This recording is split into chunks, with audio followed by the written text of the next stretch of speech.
At the police department's shooting competition, open to the public but filled with unspoken prejudice, everything seemed to be just another ordinary afternoon for the officers standing proudly with their weapons gleaming under the bright sun. That was until she arrived. As soon as the black woman walked onto the firing range, dressed casually but with a calm confidence, the whispers started, the smirks curled onto faces that barely tried to hide their disdain. One officer, louder than the others, made sure his voice cut through the crowd like a knife, laughing and tossing a look over his shoulder as he called out, "Hey sweetheart, hope you brought your knitting needles, because this ain't no sewing class." His friends burst into laughter, some clapping him on the back, some whistling mockingly as if the very idea of her standing there, in that space, ready to compete, was nothing but a joke. She didn't respond. She just walked quietly to her assigned lane, adjusting the ear protection over her head, her eyes fixed ahead as if the entire world had faded into background noise. But inside her chest, a storm was raging, a storm fueled by years of being underestimated, by the hundreds of times she had been looked at and judged before she had even opened her mouth. The officer wasn't done. As she checked her stance, he called out again, this time with an exaggerated slow clap, "Come on, sweetheart, show us what you got. Maybe you'll hit the target, if you're lucky." More laughter. More eyes on her.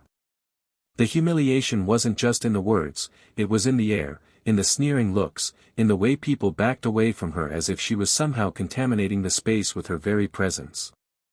She felt every eye drilling into her skin, every ounce of doubt, every ounce of contempt. She could have walked away. She could have decided it wasn't worth it. But not today. Today, she had something to prove, not just to them, but to herself. Because deep down, she knew this was bigger than her. Every black woman who had ever been doubted, every child who had been told they weren't good enough, every quiet moment of biting back tears or swallowing rage, it all lived inside her now, coiling tight like a spring ready to snap. As she raised her weapon, steady and sure, there was a hush. Even the officer who had been mocking her leaned in slightly, curious, waiting to see the disaster he was certain would unfold. After all, to him and to too many others there, she didn't belong on that field. She didn't belong among them. In their minds, she wasn't supposed to be strong, or skilled, or competent. She was supposed to fail. But as her finger tightened on the trigger, something shifted. The air grew electric, heavy with an unspoken anticipation that even the most hateful among them could not deny. She fired. And when the first bullet struck, there was a sound unlike any they had ever heard before. Not the shot itself, that was crisp, clean, professional. But the sound of the record being shattered, of history being rewritten, reverberated louder than any weapon ever could. The target practically disintegrated under the force of her accuracy, and the digital scoreboard blinked once, twice, before flashing numbers so high that a stunned murmur spread through the crowd. The world record, something so distant and untouchable, had been obliterated by a single, flawless shot from the woman they had just tried to humiliate. For a moment, there was silence. Heavy, stunned, disbelieving silence. Then came the chaos, officers stepping forward, craning their necks, checking the equipment, murmuring about malfunction, about luck, about anything that could explain what had just happened. Anything but the truth staring them in the face, she was better. Far better than any of them had ever dreamed to be. The mocking officer, now ghost-white and swallowing hard, stammered, You got lucky." But even he didn't believe his own words. No one did. Because when she turned, calmly ejecting the spent cartridge and resetting her weapon, there was no surprise on her face. Only the quiet, burning certainty of someone who knew exactly what they were capable of. Someone who had been waiting for this moment, not for applause, not for recognition, but for justice. The murmuring grew louder. Questions rippled through the crowd. Who was she? Where had she trained? How could she be this good? They didn't know. They couldn't even imagine the truth, that she was not just a random contestant. She had been trained by the best. She carried the legacy of greatness in her blood. She was an agent, sworn to protect a country that too often failed to protect people who looked like her. She had walked into that competition not seeking approval, but to deliver a message: underestimate me at your own peril. As she lined up for her next shot, the officer who had laughed at her earlier found himself unable to meet her eyes.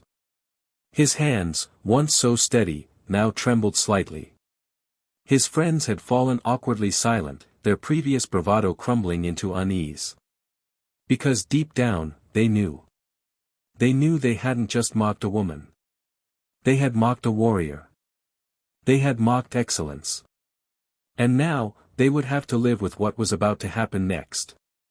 Another shot rang out, another perfect score, another record broken. Reporters, previously uninterested, now scrambled to their feet, cameras clicking, pens flying across notepads.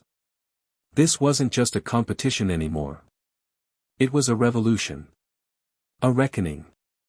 And standing at the center of it, calm, poised, unstoppable, was the very woman they had tried so hard to diminish.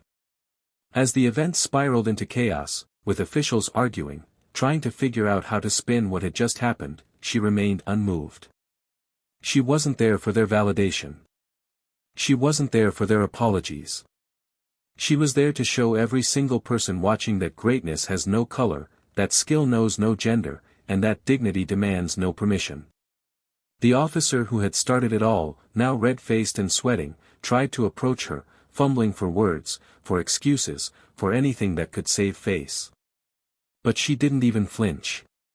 She simply packed up her gear, lifted her chin high, and walked away, leaving behind a shattered field, a broken set of assumptions, and a department scrambling to pick up the pieces of their own exposed bias. And just when it seemed like the day couldn't get any more shocking, just when the dust was beginning to settle, she turned back at the entrance, a small, knowing smile playing on her lips. And she revealed a secret that would rock the very foundation of the department to its core, a secret tied to who she truly was, and why she had really come there that day. What did she say that left them even more speechless than her record-breaking shot? What truth was so powerful that it could dismantle years of prejudice in a single moment?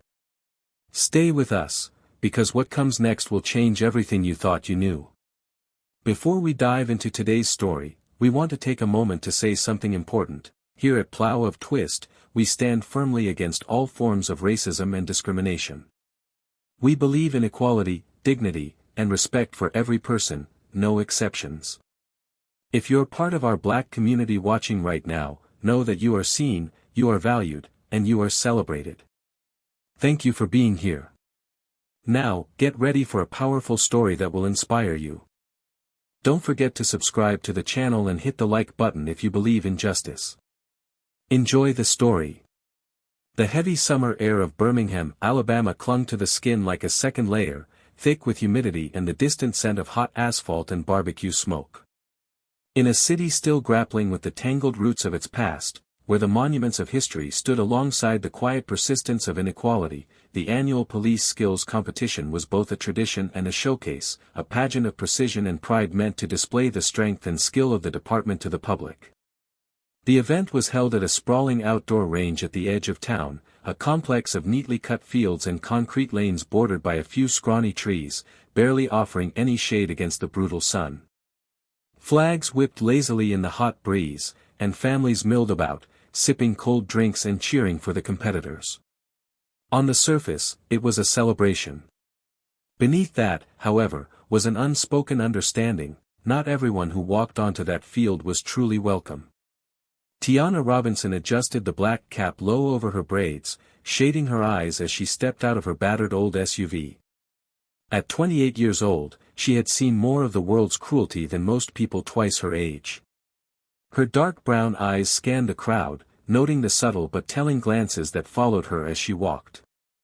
She wasn't wearing anything to draw attention, just jeans, sneakers, and a simple gray t-shirt, but her very presence turned heads. It wasn't just that she was one of the few civilians allowed to compete. It was that she was a Black woman daring to walk confidently into a space dominated by men who often saw her existence as an affront.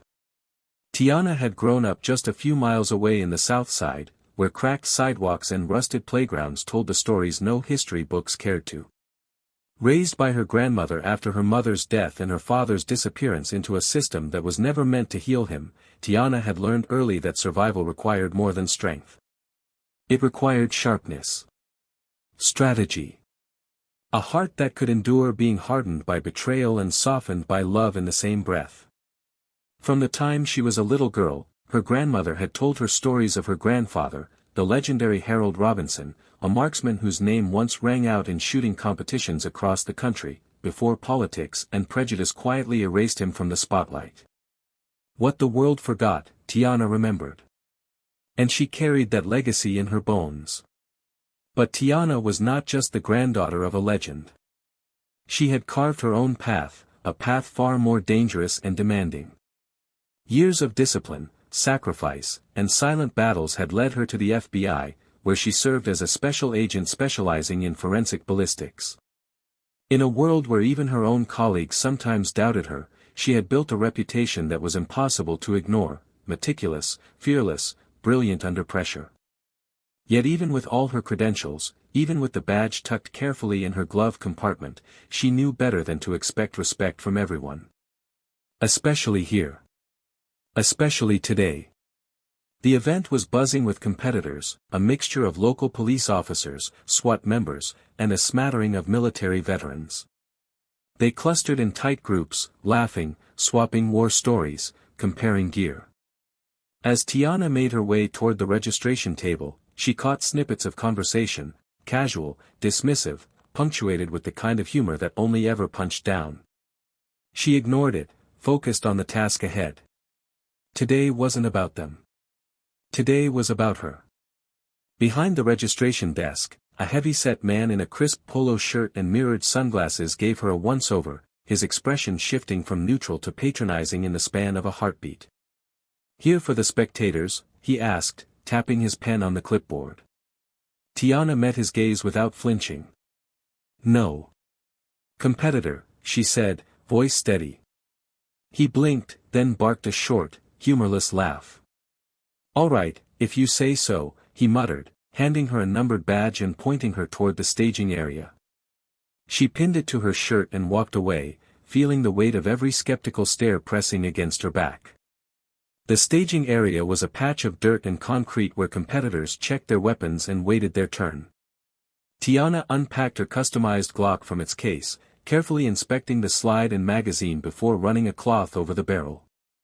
She moved with the efficiency of someone who knew her craft intimately, a quiet ritual honed by countless hours on ranges less welcoming than this one. As she worked, the chatter around her ebbed and flowed, occasionally punctuated by sharp bursts of laughter or the metallic clatter of gear. It didn't take long before the officer made his approach. His name was Officer Brooks, a man whose reputation for arrogance and casual cruelty preceded him. In his late 30s, with a solid build and a buzz cut that accentuated the sharpness of his features, Brooks carried himself like a man who had never been told no. Flanked by two younger officers, he sauntered over to Tiana's bench, a smirk already tugging at his lips. "Hey sweetheart," he drawled loudly enough for everyone nearby to hear, "you sure you're in the right place? Thought this was a shooting competition, not a bake sale." His friends snickered, elbowing each other like schoolboys. Tiana didn't look up. She continued her inspection, slotting the magazine into place with a satisfying click. Brooks wasn't about to let it go.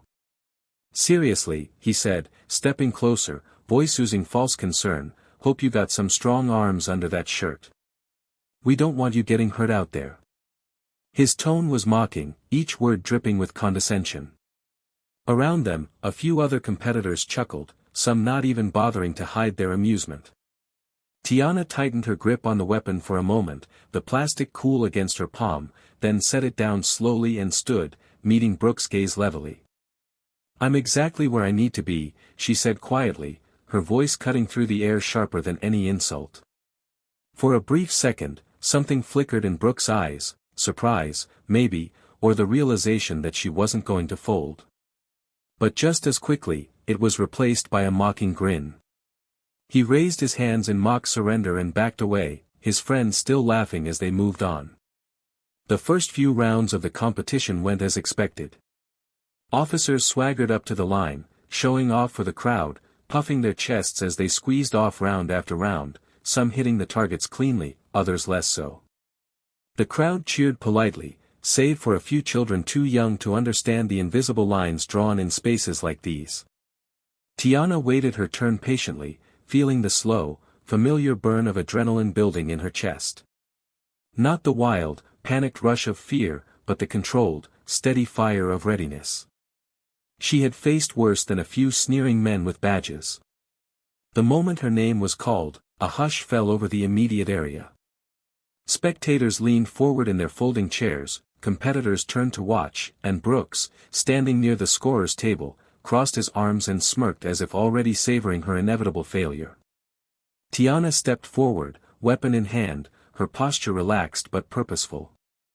She could feel the weight of expectation pressing down on her, not expectation of excellence, but expectation of disaster. The official gave her the standard safety briefing, the words rote and mechanical. Tiana nodded once, then raised her weapon, centering the sights on the target ahead. In that moment, the rest of the world receded. There was no crowd, no laughter, no sun beating down on the back of her neck. There was only the target, the weapon, and her breath, slow, steady, deliberate. She squeezed the trigger. The shot cracked across the field, sharp and clean. The target trembled, a small tear appearing dead center, exactly where it needed to be. The scorer blinked, checked his sheet, then glanced up, confused. Tiana fired again. Another perfect hit. Another. Another. By the time she lowered her weapon, the target looked as if it had been punched by a single, relentless fist. Silence fell again, heavier this time, edged with disbelief. Tiana set her weapon down and turned to face the crowd. No cheers. No applause.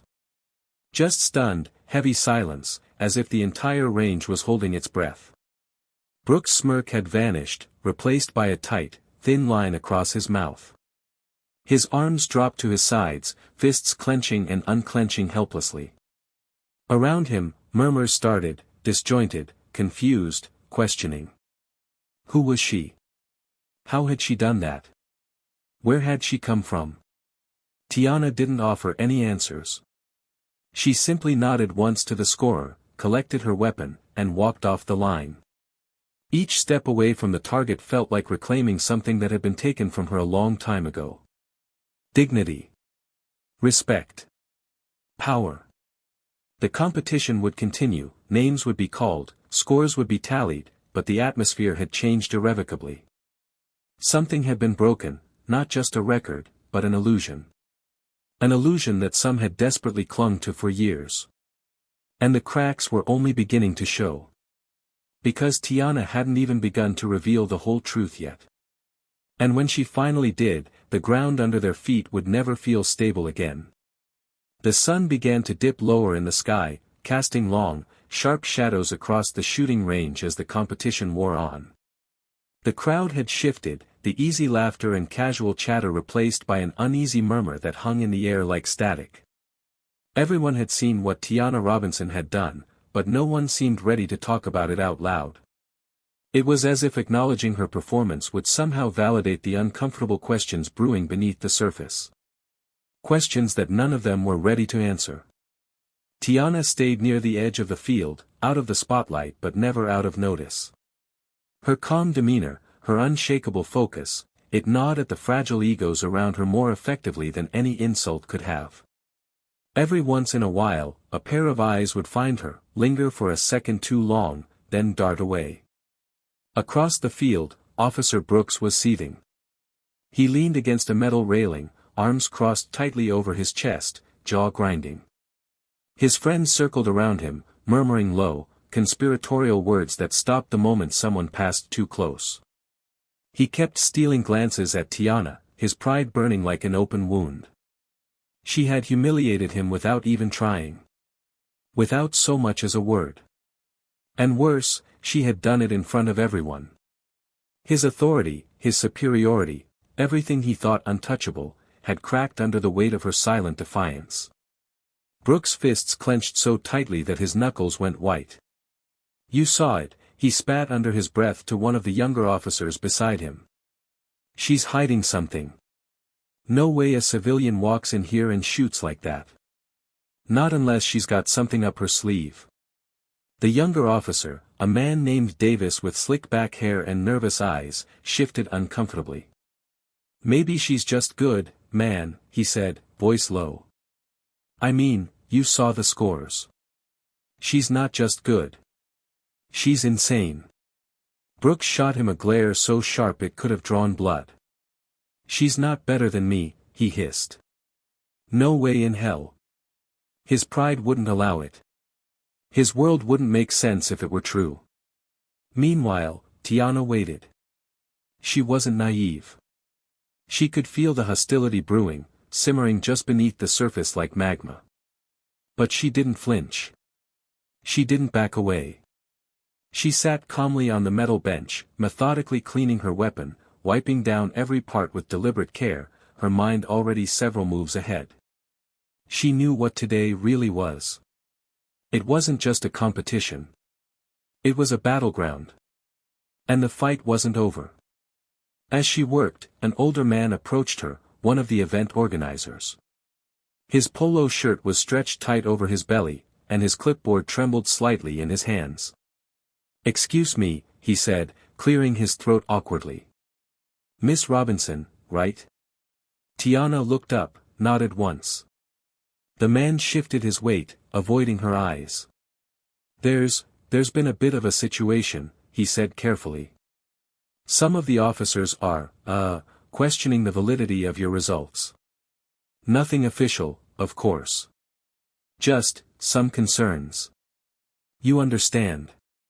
Tiana set down her cloth and stood slowly. Concerns, she repeated, her voice flat. Because I performed better than expected. The man flushed red. It's not personal, he said quickly. It's just, you know how these things are. We have procedures. Protocols. His words stumbled over themselves, desperate to sound neutral, but the message was clear. Tiana's excellence didn't fit their narrative, so it had to be questioned. It had to be diminished. I followed every protocol, Tiana said evenly. Same as everyone else. The man nodded hastily. Of course, of course. But just to be sure, we'd like you to run a second round. A special verification round. Just for transparency. Tiana's jaw tightened slightly, but she forced herself to stay calm. She had expected this. She had prepared for this. Fine, she said, voice icy. Set it up. The announcement of the verification round rippled through the crowd like wildfire. Spectators whispered to each other, competitors exchanged looks, some smug, some skeptical, some quietly hopeful that the world would snap back to its expected order. Brooks watched from his perch, a triumphant smirk slowly curling his lips. He thought this would be her undoing. He thought she would choke under the pressure, expose herself as a fraud. But he had no idea who he was dealing with. As Tiana walked toward the designated lane, Brooks called out, loud enough for everyone to hear, no pressure, sweetheart.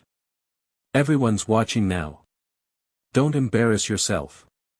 His voice dripped with mockery, but underneath, there was a brittle edge, a desperate need for her to fail. Tiana didn't acknowledge him.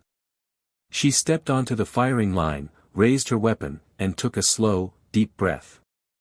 The world narrowed again. Just her, the gun, and the target. The first shot rang out, perfect. The second, dead center. The third, flawless.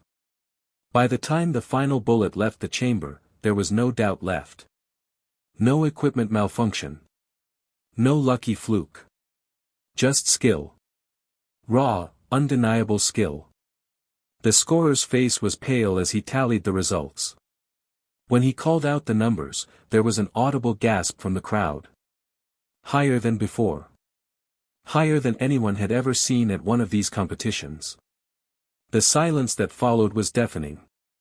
Brooks' smirk collapsed into a grimace of disbelief. His friends shifted uncomfortably, some mumbling excuses, others simply looking away. Tiana lowered her weapon with a steady hand, exhaling slowly. She turned to face the crowd, her eyes sweeping across the sea of stunned faces. She wasn't smiling. She wasn't gloating. She was simply existing, proudly, defiantly, in a space that had tried so hard to reject her. As she left the line, Brooks stepped directly into her path. His face was a twisted mask of anger and wounded pride. "Who the hell are you?" he demanded, his voice low and dangerous. "You think you're better than us? You think you can just walk in here and show us up?" His words, meant to intimidate, fell flat against the steel of her resolve. Tiana stared at him, her gaze unblinking. "I don't have to think it," she said quietly. "I just proved it." Brooks' fists clenched at his sides. For a moment, it seemed like he might lash out, like he might do something reckless in front of everyone. But then the event organizer hurried over, placing a firm hand on Brooks' shoulder, whispering urgently in his ear. Brooks shook him off, but he stepped back, seething. The organizer cleared his throat and addressed the crowd. "Ladies and gentlemen, due to the unprecedented performance we've witnessed today, we are, making a special announcement shortly. Please remain near the stage." Whispers broke out anew, a low tide of speculation and confusion. Tiana moved back to her spot near the edge of the field, her heart pounding not from fear but from anticipation. The moment she had been preparing for was coming. All the years of discipline, all the nights spent pushing herself harder, refusing to accept the limitations others tried to place on her, it had all led to this. She could see the cracks forming now, in their carefully constructed facade. The doubt, the fear, the growing awareness that maybe, just maybe, they had been wrong. And she hadn't even played her final card yet. Brooks paced like a caged animal, his fury barely contained. His friends tried to console him, but he brushed them off, his eyes never leaving Tiana. He wasn't just angry. He was terrified. Terrified of what her success meant for him, for all of them. Because if she could walk in here, in his house, and outshine him so effortlessly, then maybe he wasn't as special as he had always believed. The PA system crackled to life, and the organizer's voice boomed across the field. "Attention, everyone. Please gather near the podium. We have an important announcement regarding today's competition." Tiana stood slowly, feeling the weight of the moment settle over her. She glanced once more at the crowd, at Brooks, at the faces twisted with anger, confusion, admiration, fear. They were all about to learn a truth that would shatter their world even more completely than any bullet she could ever fire. She adjusted her cap, squared her shoulders, and began to walk toward the stage. What she was about to reveal would leave them speechless. But none of them, not even Tiana herself, was ready for the explosion that was about to happen. The crowd pressed closer to the small stage set up at the front of the field, a rough platform draped in a cheap blue cloth with a single wooden podium in the center. The late afternoon sun bled across the horizon, staining the sky with streaks of orange and gold, but no one seemed to notice the beauty above them. All eyes were fixed on the clearing where the event organizers, along with several high-ranking officers, had gathered. There was a buzz in the air, thick with anticipation, confusion, resentment. Tiana stood a few feet back from the podium, arms crossed loosely over her chest, her face unreadable.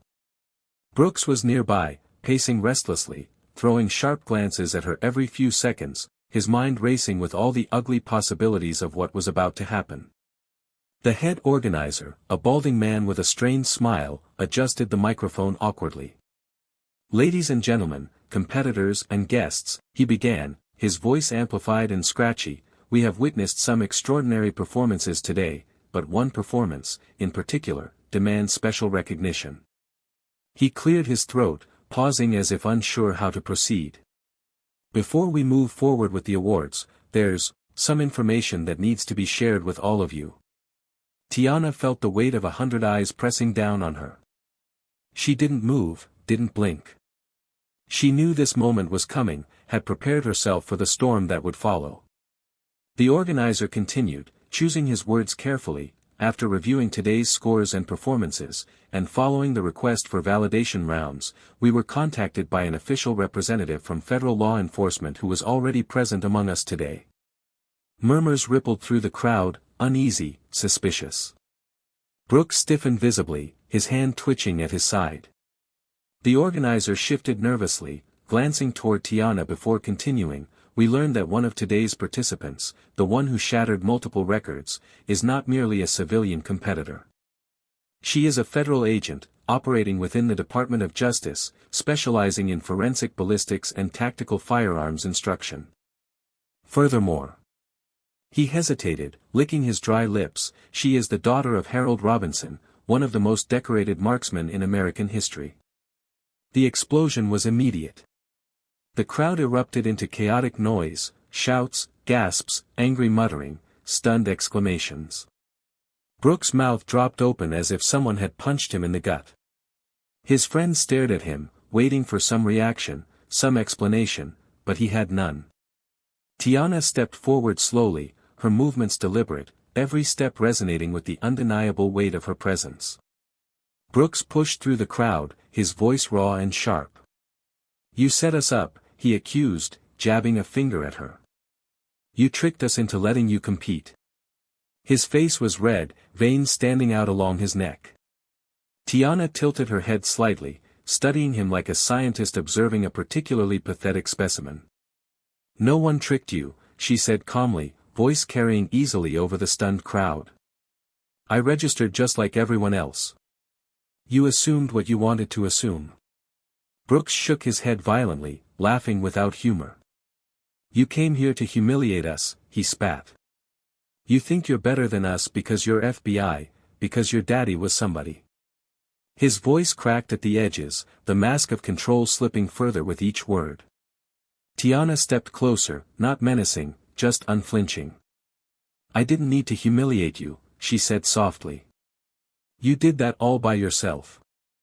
The air between them crackled with unspoken fury, a taut thread stretched to its breaking point. Around them, the crowd stood frozen, trapped between outrage and awe. One of Brooks' friends, Davis, tried to interject, his voice uncertain. Maybe this isn't the place," he said, glancing around nervously, but Brooks ignored him. His entire world had narrowed down to the woman standing in front of him, the living proof of everything he had denied for so long. "You think just because you got some fancy badge and some bloodline, you can walk in here and show us up?" Brooks growled. "You're nothing special. You got lucky. That's all." Tiana smiled then, not with joy, but with a deep, sorrowful pity. "Is that what you tell yourself every time someone better than you comes along?" she asked. "That it was luck? That it couldn't possibly be real?" Brooks' fists balled at his sides. He took a step closer, towering over her, but Tiana didn't flinch. A voice cut through the tension then, deep and commanding. "Officer Brooks, stand down."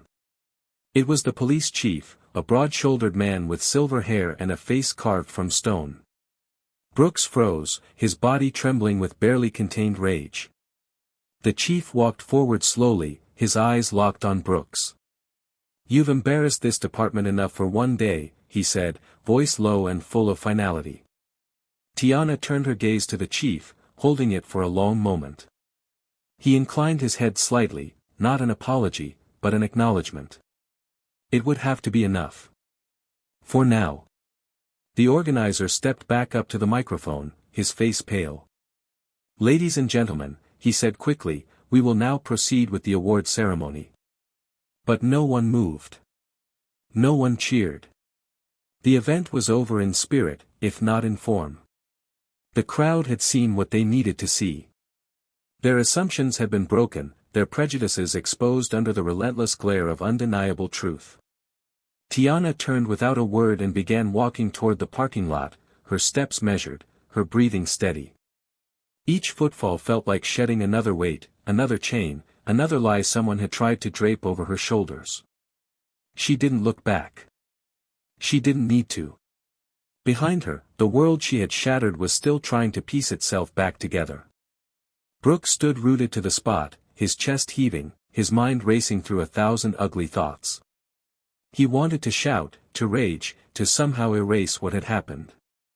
But he knew, deep down, that there was no undoing it. The world had seen him, truly seen him, for what he was. And no amount of bluster would ever make them forget. At the edge of the field, near her SUV, Tiana paused. She turned slightly, looking back one last time at the crowd still gathered in stunned silence. For the first time all day, she allowed herself a small, private smile. Today wasn't just about proving them wrong. It was about proving to herself that she had never needed their permission to be extraordinary. And as the last rays of the sun dipped below the horizon, she climbed into her car and drove away, leaving behind the wreckage of their small-minded expectations and stepping into the limitless expanse of her future. But deep in her mind, a single thought pulsed with quiet satisfaction: they would never forget the day they underestimated Tiana Robinson. And neither would she. Tiana drove slowly away from the competition grounds, her hands steady on the wheel even though her heart pounded with a strange mixture of emotions, not fear, not anger, but something deeper, something that vibrated beneath her skin like an electric current. Vindication. She took a winding route through the outskirts of Birmingham, letting the familiar streets blur past her window, each stoplight, each crack in the pavement, each rundown storefront a piece of a history that had shaped her into the woman she was now. The sky had darkened to a dusky purple, and the first stars were pricking through the haze. She found a quiet spot to pull over, cutting the engine and sitting in the silence for a long moment, breathing it in, letting herself feel the enormity of what had just happened. It wasn't over. It would never be truly over. But today she had drawn a line in the sand, and for once, she had been the one holding the power. A knock at her window shattered the quiet. She turned sharply, muscles tensing, but relaxed slightly when she recognized the face peering in: Davis, the younger officer from earlier, the one who hadn't laughed quite as loud, who hadn't sneered quite as viciously. Tiana cracked the window a few inches, wary but curious. Davis shifted on his feet, hands jammed deep into his pockets, his eyes darting nervously to the side before he spoke. "Hey," he said awkwardly, voice barely above a whisper. I wanted to say." He swallowed, struggling for words. "I'm sorry. For how today went down. For everything." His gaze met hers for a brief, flickering moment, full of shame and something else, something like hope. Tiana watched him silently, measuring the sincerity in his voice. "You didn't say anything," she said finally, voice calm but firm. "But you didn't stop them either." Davis flinched like she had struck him, and in a way, she had. "I know," he said miserably. "I know. It's not easy, you know.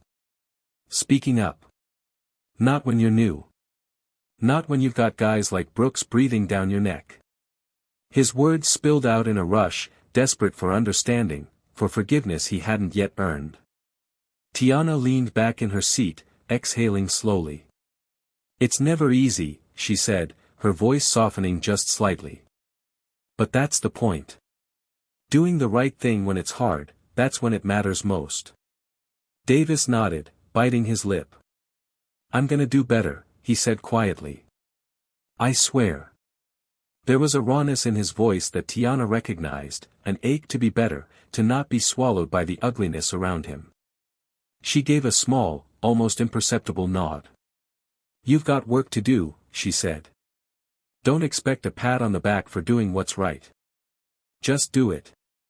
Davis smiled, a sad, grateful smile, and stepped back from the car. "Thank you," he said, voice trembling slightly. Tiana rolled the window back up, watching as he disappeared into the night, his silhouette swallowed by the growing darkness. She sat there for a moment longer before pulling back onto the road, feeling the weight in her chest lighten just a little. Maybe not everyone was lost. Maybe some people could still change. But she couldn't dwell on that now. She had more pressing matters to attend to.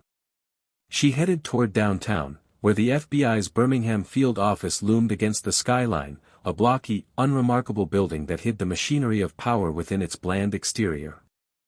Inside, the atmosphere was sterile, humming with the low buzz of fluorescent lights and the occasional distant ring of a phone.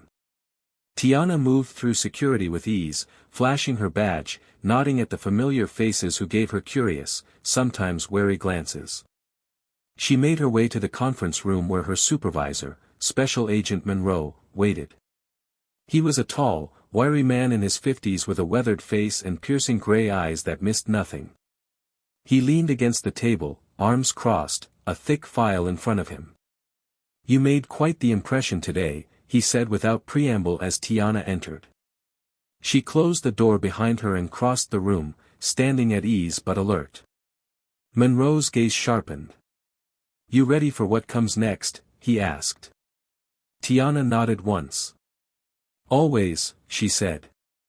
Monroe pushed the file across the table toward her. "We've got confirmation.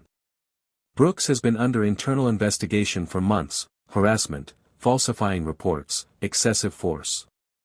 Today's incident was the push we needed." Tiana opened the file, scanning the contents quickly.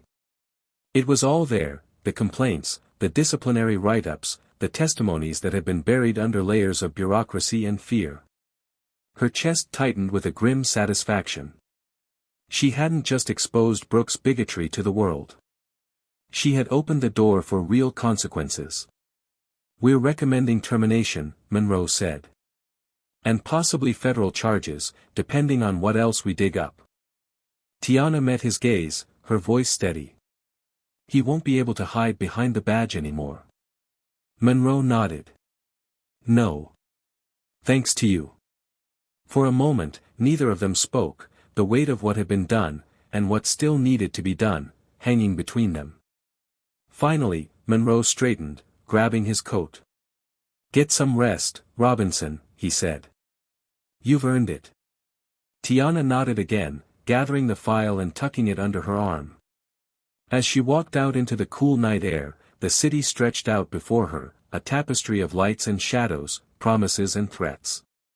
She felt the exhaustion in her bones, but also a fierce, burning pride.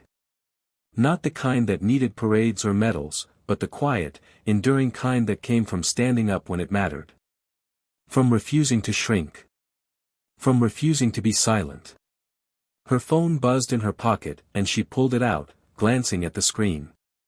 A text from her grandmother, short and sweet. "Proud of you, baby girl. Always." Tiana smiled, blinking back sudden tears. She leaned against the hood of her car, staring up at the night sky. Somewhere up there, among the countless stars, she imagined her grandfather watching, smiling that slow, proud smile she had only ever seen in photographs. This was for him. For her mother. For every ancestor who had walked harder roads so she could stand taller today. And yet, deep down, she knew this was only the beginning. Because while one enemy had been exposed, the battle for justice, for dignity, for truth, it never ended. It lived in every choice, every word, every step forward. And Tiana Robinson was just getting started. The air was cooler now as Tiana walked slowly through the quiet parking lot, her shoes crunching softly against the scattered gravel. The weight of the day pressed heavily on her shoulders, not in a way that crushed her, but in a way that demanded reflection. Victory had a strange taste, it wasn't sweet or triumphant, but complex and heavy, like swallowing something too big to fit easily. She knew what she had done was right. She had exposed a rot that needed sunlight to be cleansed. But she also knew that the fallout would be messy, painful, not just for Brooks, but for everyone connected to the system that had protected him for so long. Justice was never clean. It was jagged, and rough, and it cut both ways. Inside the FBI office, discussions were already happening behind closed doors, meetings where people debated whether Tiana had overstepped, whether her presence at the competition had been a provocation instead of a necessary exposure. Some agents admired her. Others resented her. Few said anything directly to her face, but the undercurrents were impossible to ignore. In a world that valued silence and complicity as much as bravery, Tiana had made herself a target in ways that went beyond a single corrupt officer. She had challenged the comfort of an entire institution. And institutions, she knew, fought hard to maintain their illusions. The next morning, she sat across from Monroe again, the file thicker now, evidence piling up like debris after a storm. Monroe tapped his pen thoughtfully against the desk. "You know this isn't over," he said without preamble. Tiana nodded, her expression calm. "I never thought it would be." Monroe leaned forward, his voice dropping slightly. "There are people who think you embarrassed the department. Made us look weak. They're going to come after you. Maybe not openly. But it'll happen." He watched her carefully, waiting for a flicker of fear, of hesitation. Tiana met his gaze without blinking. "Let them," she said. Monroe exhaled heavily, a sound halfway between frustration and admiration. "You're playing a dangerous game, Robinson," he said. "Just make sure you know how to win it." Outside the office, Tiana found Davis waiting for her near the elevators, shifting nervously from foot to foot. He straightened when he saw her, offering a tentative smile. "Hey," he said. "Got a minute?" She nodded and followed him to a quieter corner of the lobby. He ran a hand through his hair, glancing around to make sure no one was listening. I talked to Internal Affairs," he said quickly. "Gave them everything I knew about Brooks. Stuff I saw. Stuff I should have reported earlier." His voice cracked slightly on the last word, guilt twisting his features. Tiana studied him, seeing the genuine struggle in his eyes. "You did the right thing," she said quietly. Davis laughed bitterly. "Yeah, well, feels like I just painted a target on my own back." He looked at her, desperation leaking through his words. "What if it doesn't matter? What if they just bury it again?"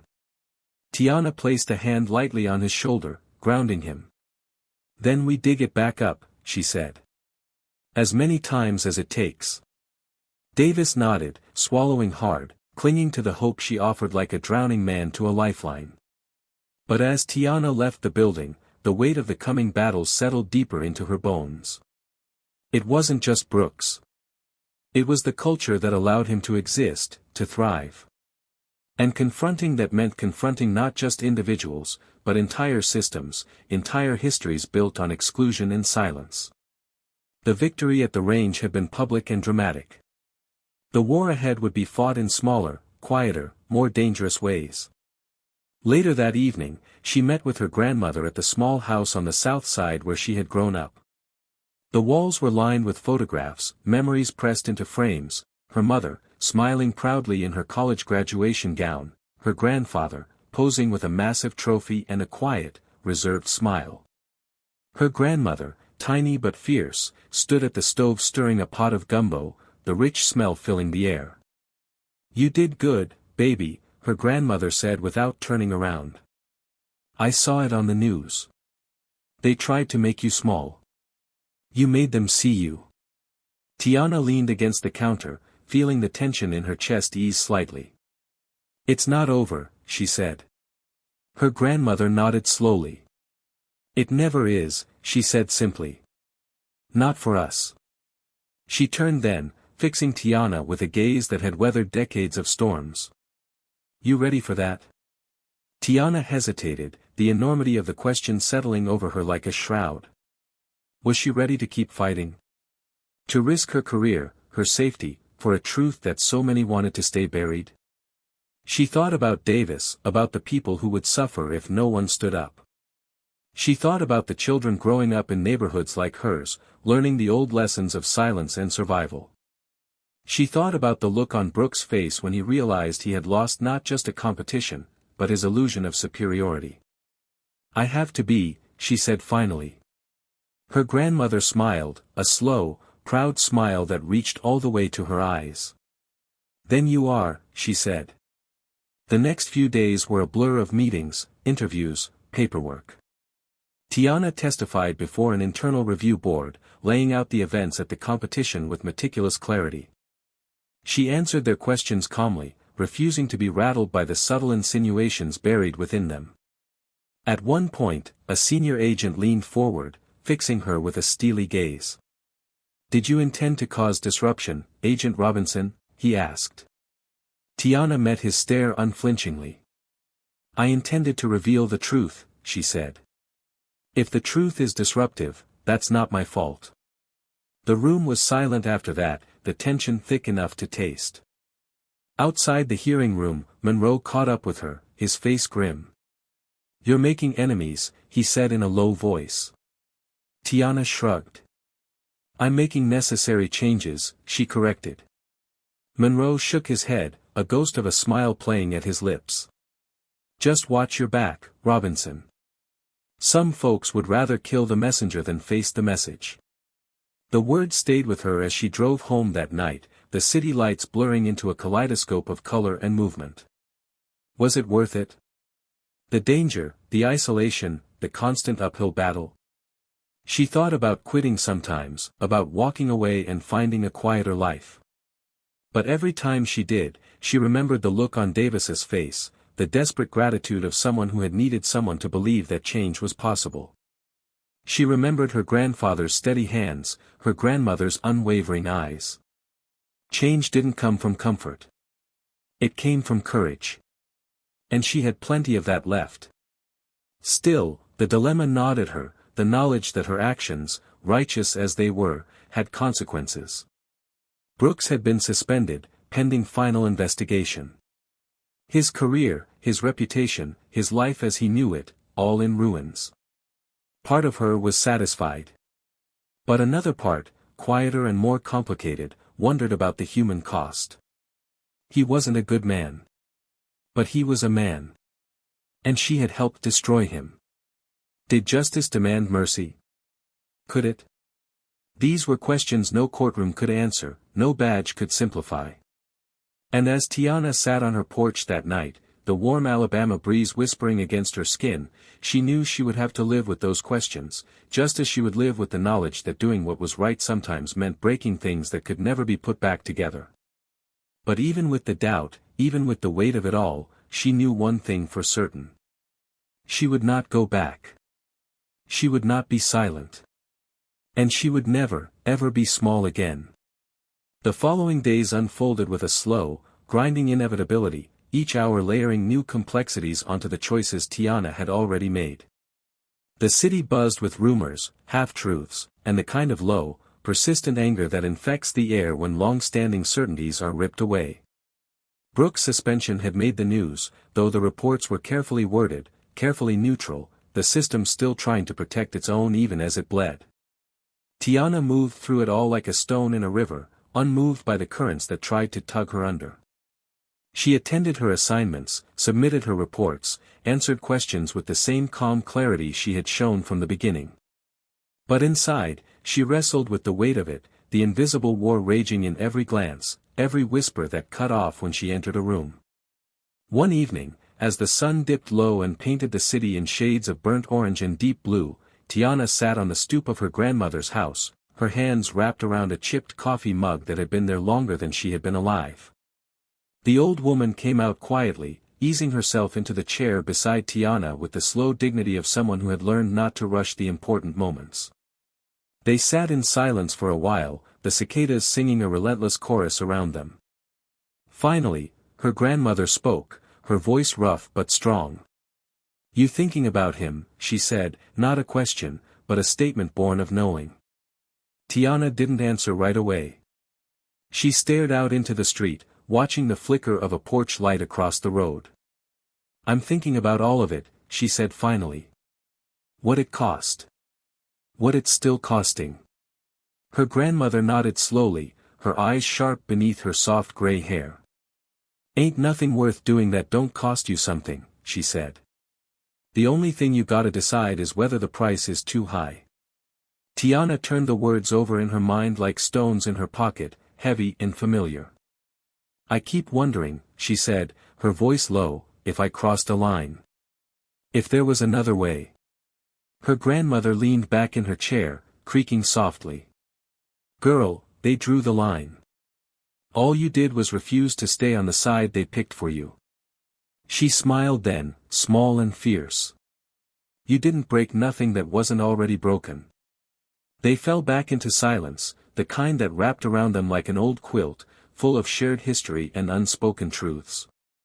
Tiana sipped her coffee, letting the bitterness ground her. Somewhere deep inside, a part of her still mourned what had been lost, even knowing it had to be destroyed. She thought of Davis, of the younger officers who had watched everything unfold with wide, uncertain eyes. They would remember. They would carry it with them, for better or worse. The next day, a mandatory meeting was called at the FBI office. The atmosphere was tight, brittle. Agents filed in with tense faces, their voices low and clipped. Tiana found a seat near the back, her posture relaxed but her senses sharp. Monroe took the front, his presence commanding without needing to shout. He addressed the room with a quiet authority that demanded attention. "We are an institution built on trust," he began, his voice steady. "Trust from the public. Trust from each other. When that trust is broken, we don't look away. We don't cover it up. We fix it." His eyes swept the room, daring anyone to challenge him. Agent Robinson's actions at the competition were not only justified, they were necessary. She upheld the core values this department claims to believe in. A ripple of emotion moved through the room, some faces hardened in resistance, others softened in reluctant respect. Tiana met Monroe's gaze across the distance, a silent acknowledgement passing between them. This wasn't about her. It was bigger. It always had been. After the meeting, Davis caught up with her near the elevators, his face bright with something like hope. "You heard him," he said, breathless. "You did it. You changed things." Tiana shook her head gently. "We changed the conversation," she said. "Changing the system, that's going to take a lot more." Davis nodded, a new resolve firming his features. "Then let's do it," he said.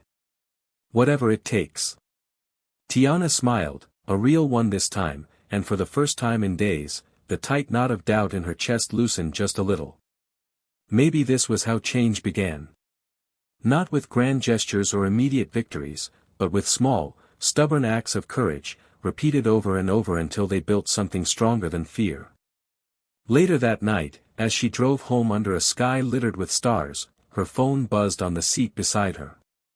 She glanced at the screen, a message from an unknown number. She hesitated, then picked it up, curiosity prickling at the edges of her exhaustion. "Hope you're proud of yourself," the message read. "You made enemies. Watch your back." Tiana stared at the words, feeling the old familiar chill creep up her spine. She set the phone down carefully, her jaw tightening. Threats were nothing new. She had lived with the knowledge that her work made her a target from the beginning. But this was different. This was personal.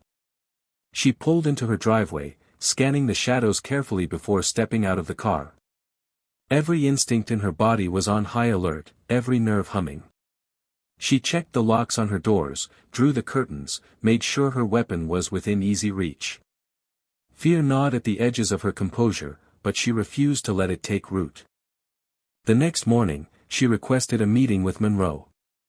He listened silently as she showed him the message, his face hardening with each word she spoke. "You think it's Brooks?" he asked when she finished. Tiana shook her head. "Maybe. Or maybe someone who thinks I'm a threat to the way things used to be." Monroe nodded grimly. "We'll open an investigation. Discreetly. In the meantime, stay alert." Tiana left the office feeling the invisible weight pressing down even heavier than before. She knew the fight wasn't over. It was only shifting into a new, more dangerous phase. Exposing corruption was one thing. Surviving the backlash was another. Over the next few days, small things began to happen. Her car tires slashed in the parking garage. Files she needed mysteriously going missing from the server.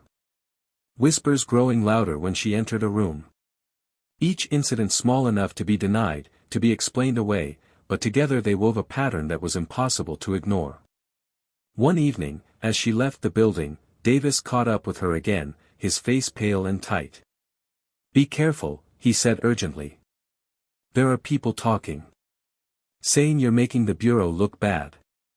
That maybe you're not the kind of agent we need." His words hit her harder than she expected, the betrayal stinging sharp and deep. She looked at him, searching for any sign that he was backing away too, but his eyes held steady. "I'm not going anywhere," he said, answering her unspoken question.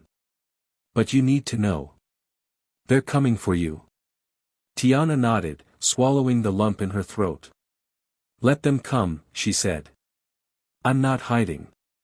That night, she sat alone on her porch, the cool air brushing against her skin, her weapon resting silently beside her. She stared out into the dark, the weight of her choices pressing down on her, but beneath it all, a stubborn, burning fire refused to be extinguished. She knew the price. She knew the risk. But she also knew the truth. And for that, she would stand as long as she had breath left in her body. Because the battle for dignity, for justice, for the right to exist without apology, it was never won in a single day. It was fought every day. And Tiana Robinson had already made her choice. The days blurred into each other, heavy with the kind of tension that wrapped itself around the skin and sunk deep into the bones. Tiana moved through each one with a calm precision that masked the storm building inside her, a storm fueled by the quiet hostility of her colleagues, by the small, calculated acts of sabotage designed to chip away at her resolve. Files she requested took twice as long to arrive, meetings she should have been invited to somehow forgot her name, and whispers followed her down sterile, fluorescent-lit hallways. Yet she held her head high, her posture steady, her eyes sharp and unwavering. She had known this would come. She had prepared for it. But even preparation couldn't numb the sting of betrayal, couldn't fully brace her against the cold realization that many of the people she had once trusted were now watching, waiting, hoping for her to fall. One afternoon, Monroe called her into his office again, the lines around his mouth deeper, his shoulders heavier. He gestured for her to sit, and she obeyed, every movement careful, measured. He leaned forward, folding his hands together on the desk. His voice was low, almost reluctant. "Robinson, there's been talk at the higher levels. They're considering reassigning you. Moving you out of the field, maybe out of this office entirely." Tiana felt the words land like a blow to the gut, but she kept her face impassive. "Because I told the truth," she said, not a question but a statement layered with bitter understanding. Monroe sighed heavily, scrubbing a hand over his face. "Because you embarrassed people who don't like being embarrassed," he said. "Because you reminded them that they're not invincible." Tiana leaned back in her chair, arms crossed loosely over her chest. "Let them move me," she said. "I'll do the work wherever they put me. I'll keep doing what's right." Monroe's mouth twisted into something halfway between a smile and a grimace. "That's what they're afraid of," he said. The room felt smaller suddenly, the weight of everything pressing down harder. Tiana met Monroe's gaze, letting him see the steel beneath the calm. "Then they should be," she said simply. Later that evening, as she sat nursing a lukewarm coffee at a diner not far from her grandmother's house, Davis slid into the booth across from her, his face drawn tight with worry. "I heard about the reassignment," he said without preamble. Tiana shrugged, a slow, deliberate gesture. "It doesn't matter," she said. "They can't erase the truth." Davis leaned forward, voice urgent. "They're trying to break you, Tiana. Make you feel isolated. Make you doubt yourself. They know they can't fight you head-on, so they're trying to cut you down piece by piece." Tiana studied him for a long moment, the concern in his eyes raw and real. "Then they underestimated me again," she said, her voice a soft blade. Davis sat back, shaking his head in amazement and frustration. "I wish I had half your strength," he said. Tiana's mouth quirked into a small, sad smile. "You have it," she said. "You just have to choose to use it." For a moment, they sat in silence, the clink of cutlery and murmur of other conversations filling the space between them. Finally, Davis spoke again, his voice low. "You think it's worth it?" he asked. "All of it? Losing friends, losing trust, maybe losing your place here?" Tiana looked out the window, watching the night roll in like a slow tide. "It's not about what's easy," she said finally. "It's about what's right. If I lose everything but keep my soul, it's worth it." Davis nodded slowly, the weight of her words settling into his bones. The next morning, she received an official notice. Effective immediately, she was reassigned to a desk position in a satellite office several hours away. No ceremony, no explanations beyond the dry language of bureaucratic necessity.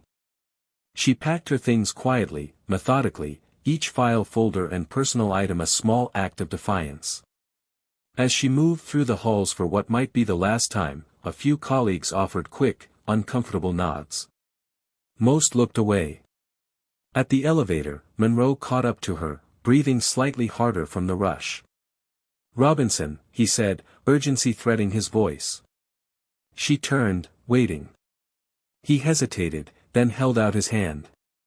"You made a difference," he said. "Don't ever forget that." Tiana shook his hand firmly, feeling the sincerity there, the regret. "Neither should you," she said, her voice steady. The drive to the new office was long and lonely, the road stretching out ahead of her like a question she didn't yet know how to answer. She thought about everything she had fought for, everything she had sacrificed, and for the first time, a sliver of doubt pierced her armor. Had she really changed anything? Or had she simply painted a bigger target on her back? The new office was smaller, colder, a place where forgotten files went to die and forgotten agents went to fade away. The few people there greeted her with polite disinterest, their curiosity quickly dissolving into the endless monotony of paperwork and protocol. Tiana settled into her new desk, staring at the blank computer screen, feeling the edges of frustration nibble at her calm. One evening, weeks later, as she was preparing to leave, an envelope appeared on her desk. No name, no note. Just a thick manila envelope, heavy in her hands. She opened it cautiously, her heart thudding in her chest. Inside were copies of complaints, not just against Brooks, but against several other officers, buried and ignored over the years.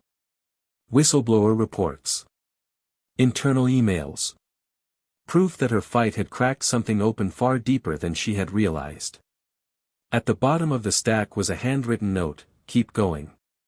Some of us are with you."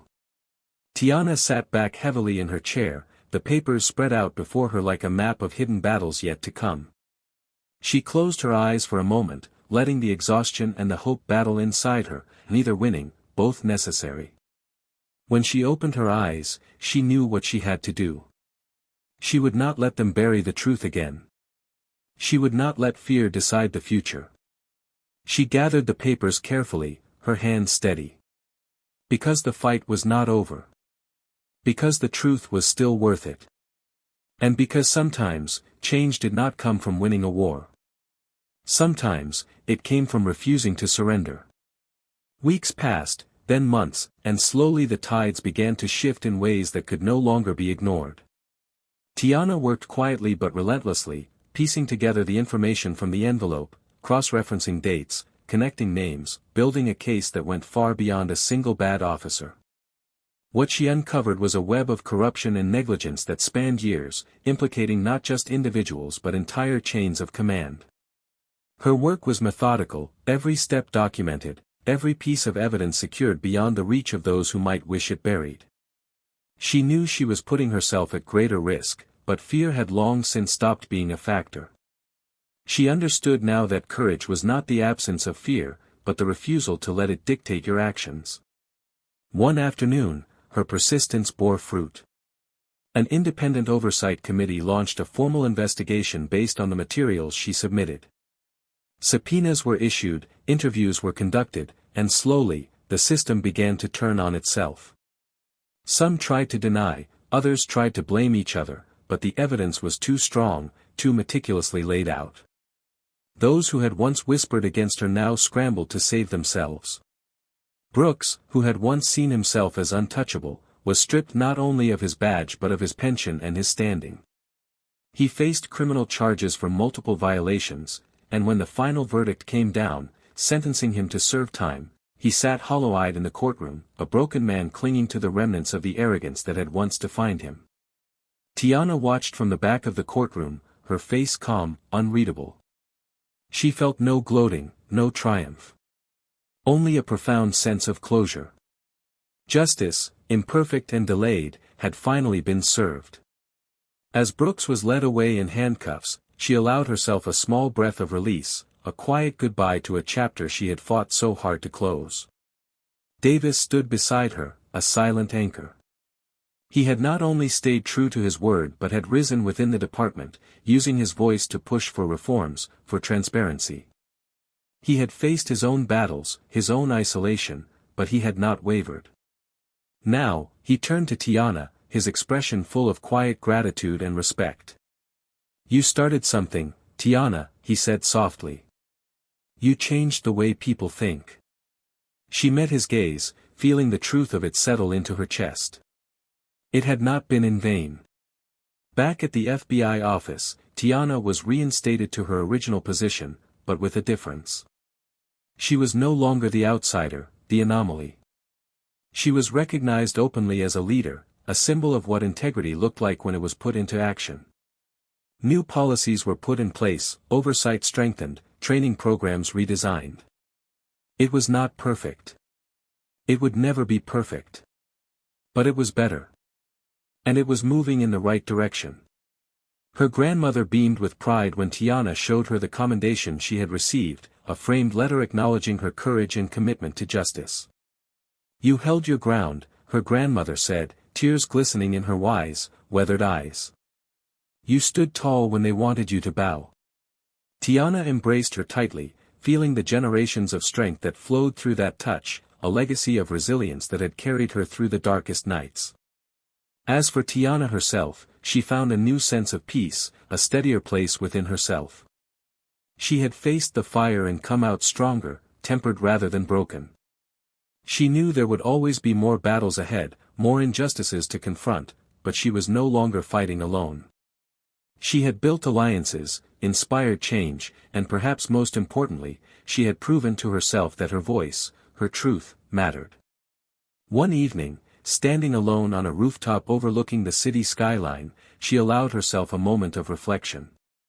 The lights below shimmered like a river of possibilities, each one a life, a story, a chance to do better.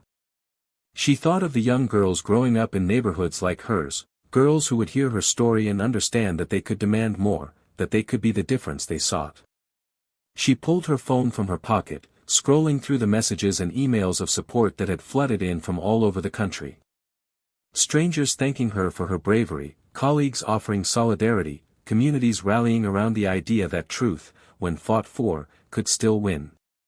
She smiled, a real, full smile that lit her entire face. The road ahead would not be easy. It never was. But she would walk it anyway, head high, heart steady, spirit unbreakable.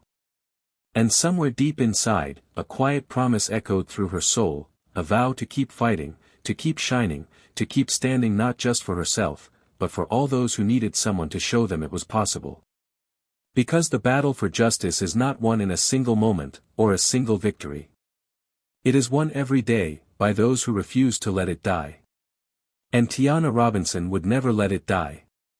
Now, reflecting on everything we have witnessed, it's impossible not to feel the weight of Tiana's journey pressing against our own hearts. Her story reminds us that doing what is right often comes at a price, that standing up can sometimes mean standing alone. But it also shows us that integrity has a power all its own, a power that can reshape broken systems, that can inspire those around us to find their own courage. It asks us to reflect on our own choices. Would we have spoken up? Would we have stood firm when the world demanded our silence? Take a moment to think about that. Are you willing to be the one voice that refuses to be quiet in the face of injustice? Because sometimes, it only takes one. Thank you for walking through this powerful story with us. If this journey moved you, inspired you, or made you see things a little differently, we invite you to join our community here at Tales of Twist. Subscribe to the channel, give this story a like, and share it with someone who might need a reminder that courage changes everything. Your voice matters. Your story matters. And together, we can twist the narrative towards something better.